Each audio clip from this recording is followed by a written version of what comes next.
এখানে সারাদিনের ক্লান্তি উড়ে যায় চায়ের ধোঁয়ায়।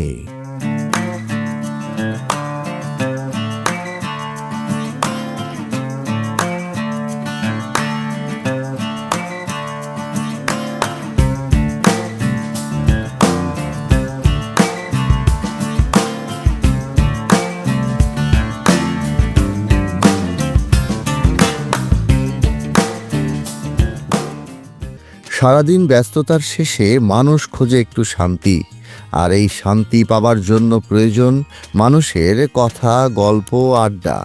আর এই আড্ডার জন্য প্রয়োজন হচ্ছে একটা পরিবেশ এবং সাথে এক কাপ ধোঁয়ায়িত চা। তাই এই চায়ের দোকানের নাম হয়েছে চায়ের ধোঁয়া। এই চায়ের ধোঁয়ার একদিকে মৌচাক মার্কেট, অন্যদিকে ফরচুন মার্কেট, আর একদিকে রামপুরা রোড, ঠিক তার উল্টো দিকে মালিবাগ চৌরাস্তা। উন্নয়নের নিদর্শন ফ্লাইওভারের ঠিক নিচেই এই চায়ের ধোঁয়া দোকানটি অবস্থিত। সারাদিন রাস্তায় লোকের ভিড়, হর্নের শব্দ, কোলাহল। এরই মাঝে এক কাপ চাই আমাদের সারাদিনের সবচেয়ে শান্ত সময়।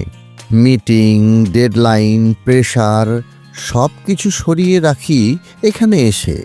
চায়ের ধোঁয়ায় শুধু চা পান করা নয়, এখানে থাকে কিছু মনের একদম গভীরের না বলা কথা।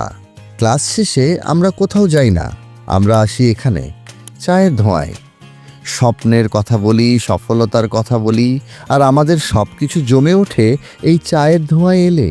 এই চায়ের ধোঁয়ার পরিচালক ইমরান সাহেব শুধু চা বিক্রি করেন না, পাশাপাশি শোনেন মানুষের জীবনের গল্প।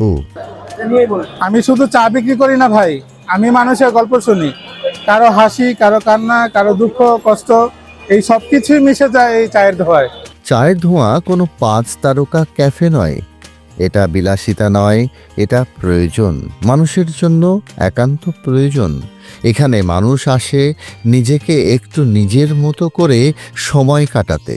সারাদিনের শেষে যদি কোথাও একটু শান্তি খুঁজে পাও, তাহলে বুঝবে তুমি পৌঁছে গেছো চায়ের ধোঁয়ায়। চায়ের ধোঁয়া, এটা শুধু চায়ের দোকানই নয়, এটা মানুষেরই গল্প। আপনি কোথায় সেরা চা খেয়েছেন কমেন্টে জানান। আর যদি ভিডিওটি ভালো লাগে তবে লাইক, শেয়ার, কমেন্ট করে আমাদের চ্যানেলের সঙ্গে থাকুন। ধন্যবাদ।